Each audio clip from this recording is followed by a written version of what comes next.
Pelaan RuneScapea. Mun fiilis ei oo feikkii. Dusan biittein piano. En jaksa siivoa, joten istun paikoillani. Ootan tyyliin, koska keuhko kestää uutta röpää. Tää on sitä niin kutsuttua elämää. Tän biisin idis ei oo leijuu. Se ei oo se reilu, et teeskentele menee. Tähän skenee ei valheit mahu.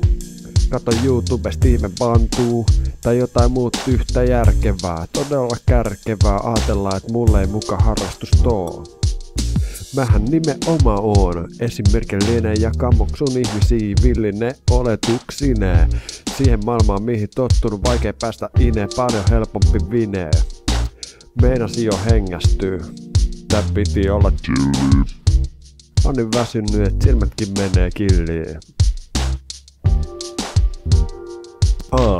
Nyt on unta pallos 8 tuntia. RuneScapes fletchaan Maple Bovi.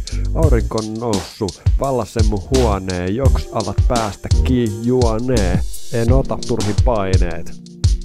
Fletchates kirjoitan näit lainei 29.1.14. Vuoden parin päästä en muista moist. Ihan toiset kuviot silloin. Ainakin oletan nyt elämällä on joku suunta. Nytkin on viettänyt tipatonta vitun tammikuuta. Vaan 3 kaljaa ja sotti hunaja rommii. Se on niin, ettei elämä jaksa ilman ajatusten sanoiksi pukemista. Tukemista tuntemuksista ja hyvä fiilis. Positiivinen pysyminen helpottaa. Hetken se ottaa tajuta kun tsiika ympärille. Mulla on asiat ihan hyvin. Vähemmälläkin.